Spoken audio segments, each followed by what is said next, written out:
So using a combination of the string that I had wrapped around this and a screwdriver and a lot of jimmying, I managed to get this back on. So it's on the output shaft of the engine. And we can barely see it there. Well, I'm surprised that there's no split ring.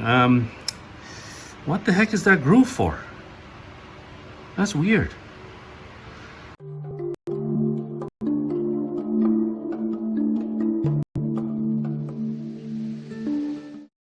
Now we're going to put the final drive unit back on.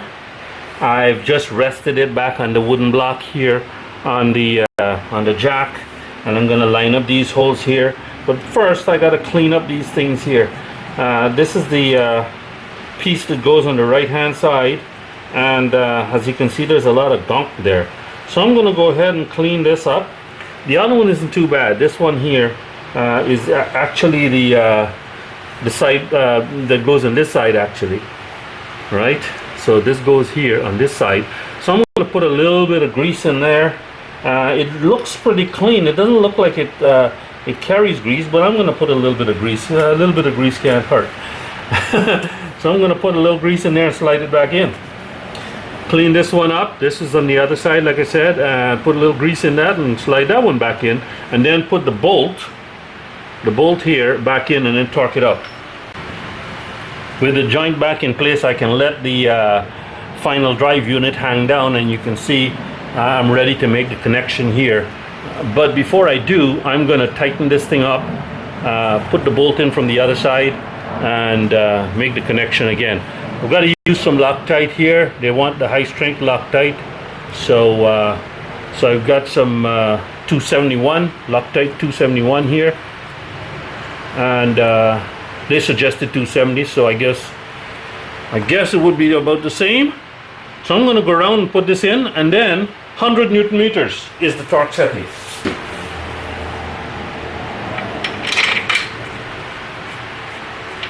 Put it in from that side. Hopefully this is in the shot. Anyway, I'll get it snugged up and I'll resume. So this is on and it's all torqued up now. I've got this all lined up, as you can see, ready to go. But before that, I do that, I'm going to smear my silicone paste around that, and then get the bolt to go through there, ready to go. Well, it's back supported again. I know it's supported on the disc, but I've been very gentle about placing that on. So if a disc can't take any kind of a force on the edge like that, even when gently placed, then it's a piece of crap.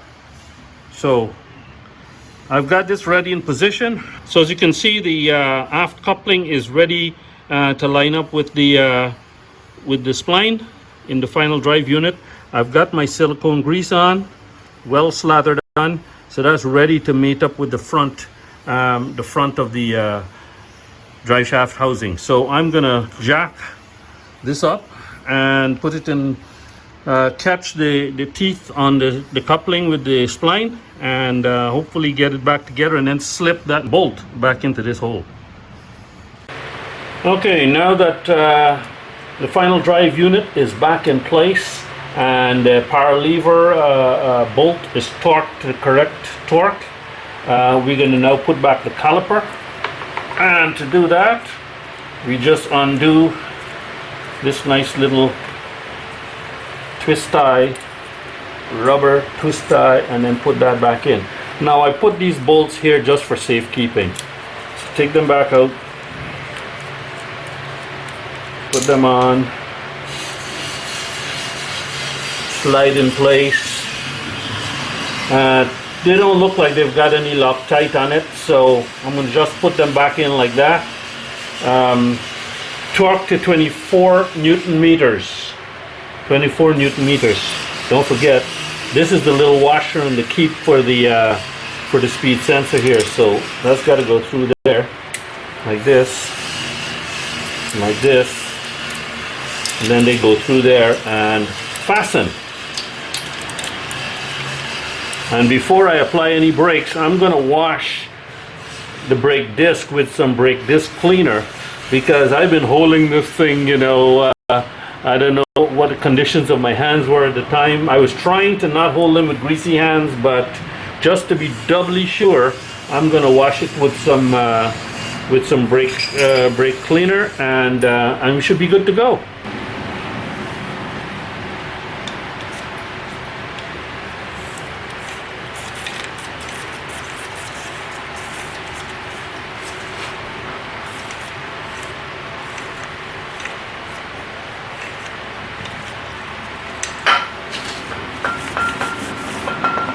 Clean rag.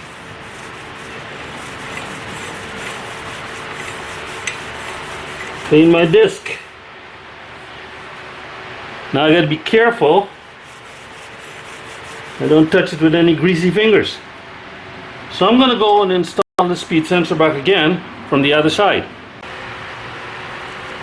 And we can't forget the front end.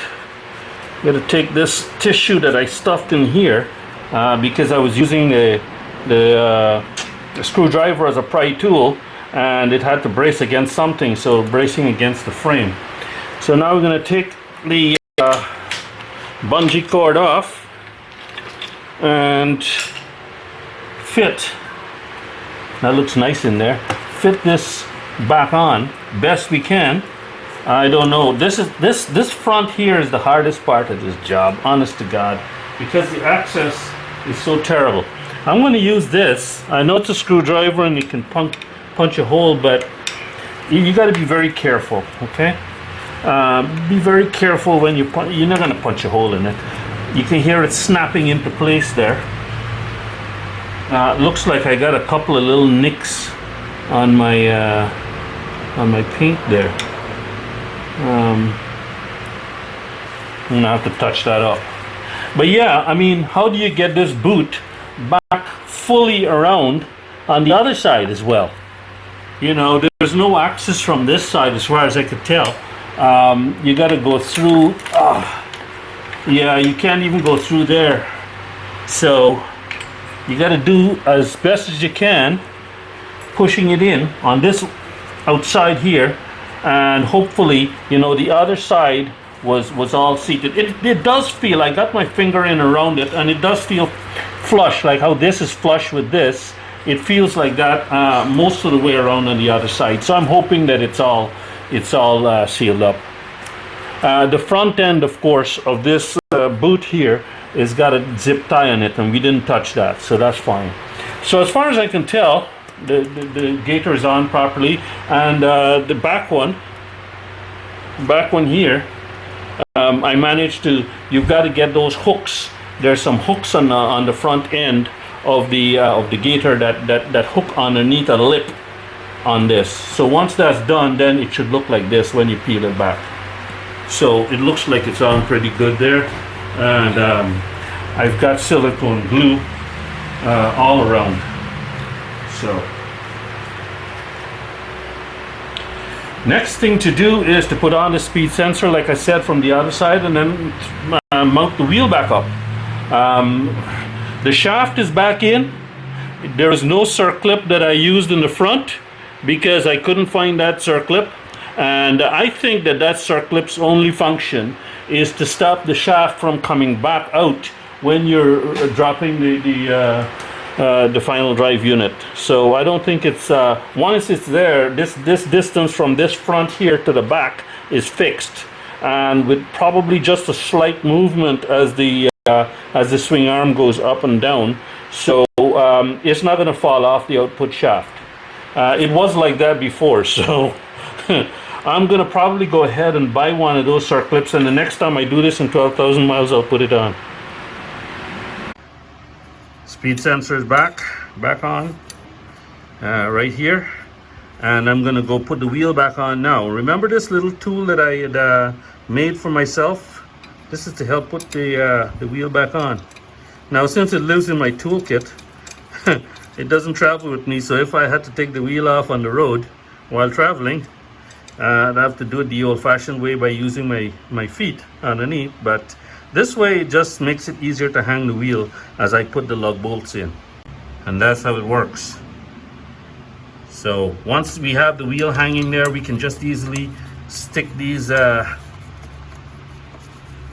bolts in, tighten them all up. When all the other 4 bolts are in, you just unscrew this thing here, the tool, and your hole, of course, is perfectly lined up. You just put the remaining lug bolt in there and we're done.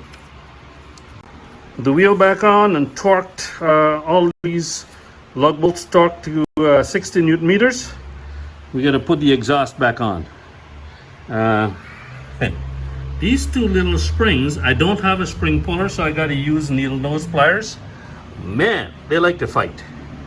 Anyway, I'm gonna put this on, and then we've got one more job to do.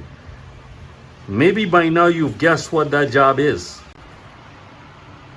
Well, the exhaust is back on, and I'm looking at the left side of the bike again, trying to double check everything that we've done so far.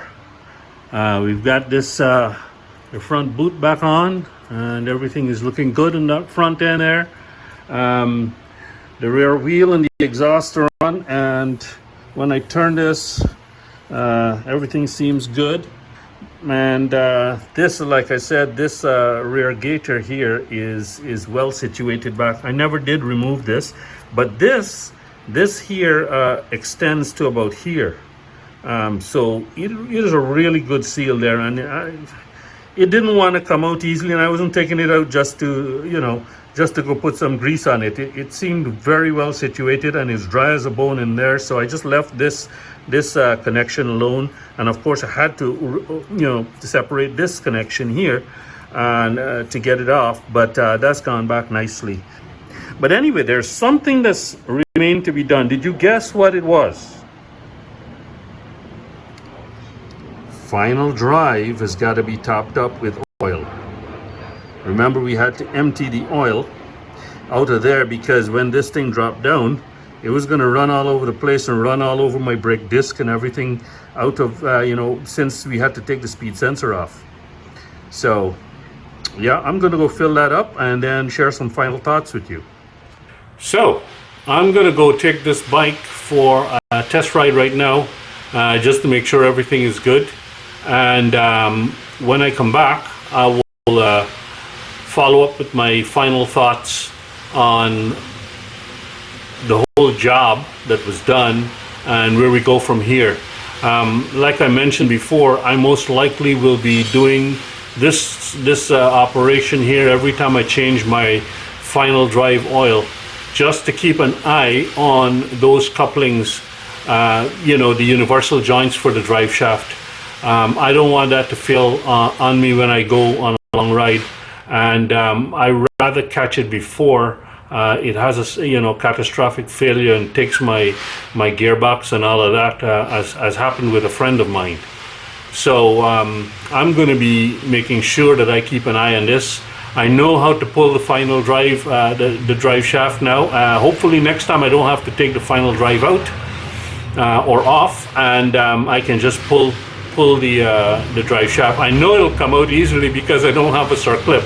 However, like I said, I probably am going to just put a circlip, buy one and put it on the next time I take this apart, just to say that the bike is complete. But let me go for a test drive and then come back.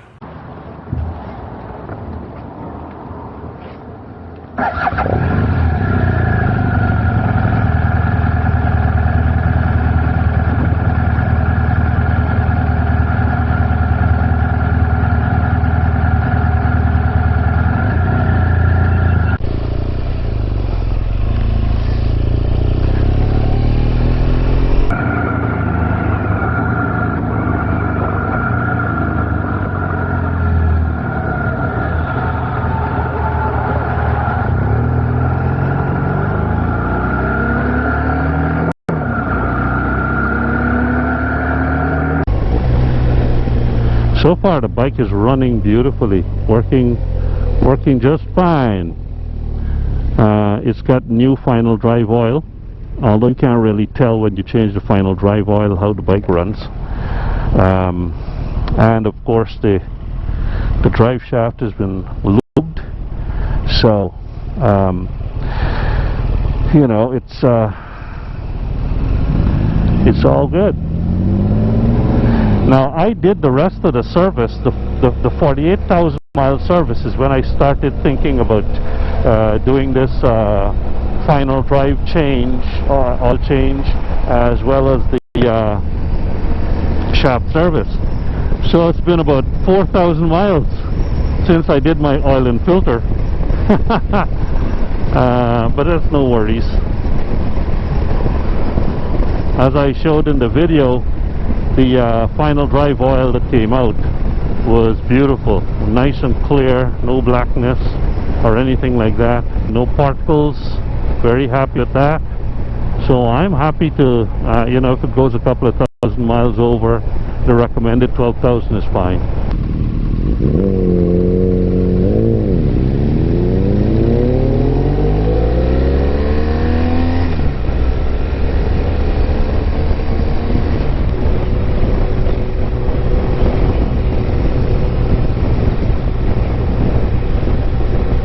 Gotta watch my speed here. Maybe that's why these people are riding so slow. Speed limit here is 30, I believe. Bike is riding beautifully.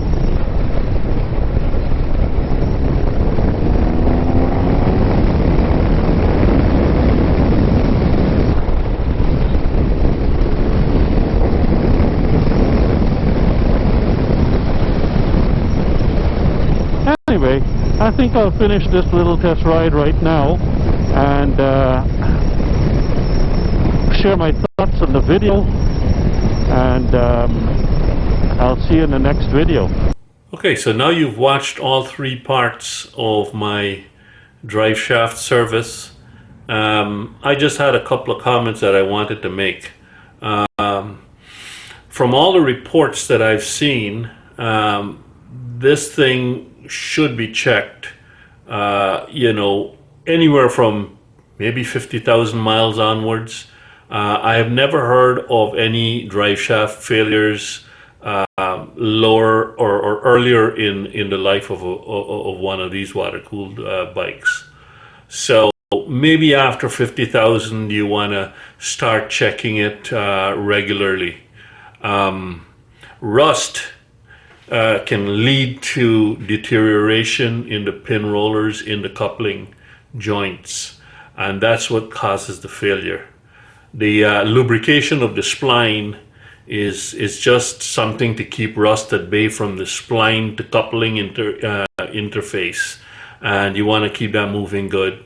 But really, you can't lubricate the coupling joints, the universal joints. You just gotta, you know, keep inspecting it and keep checking it for, you know, excessive wear, excessive play, and some other indication that might tell you if the joint is gonna start to fail. And you want to replace it at that point, because you can't service this thing. You can't add grease to it. You can't, you know, do anything because it's a sealed unit. So all I can suggest is that you learn how to do this thing, and maybe you do it annually, every year, which is what I'm going to be doing. I'm going to be checking it annually. Every time I change my final drive oil, I'm going to do an inspection. I'm going to pull the drive shaft and re-lube it, and also check the operation of the coupling joints. The lubing is good. Molybdenum disulfide is high pressure, I believe high pressure, high temperature grease. So it should stay there until the next time you check it anyway. So my hope is that at least the greasing that I put there will last 12,000 miles. And so I periodically grease it up so that when I drop the final drive, it comes right off without pulling the... I'm going to put a clip on mine too anyway. But yeah, the main thing is to inspect the coupling. It's not the greasing of the splines, right? It's the checking of the couplings. Now, as for how it gets rusty in there, it gets rusty from condensation. That's mainly it. And of course, if there's any kind of submergence, those gaiters are not sealed watertight. They're weather tight at best. and water is going to get in there. And once water gets in there, galvanic action will start between two dissimilar metals, the coupling and the spline, probably dissimilar metals. So you'll get some corrosion. Surface corrosion is not a bad thing, but I mean, on a tight fitting part, it can seize it up. So you want to keep that lubricated, if nothing else, to keep the rust at bay, so that it comes out easily and it can slide as the arm moves up and down. But the main thing is to check the plane, the couplings. So that's all I got to say for final thoughts on this. If you made it this far and you like the video, please consider subscribing. Certainly give it a thumbs up, and I'll catch you in the next one.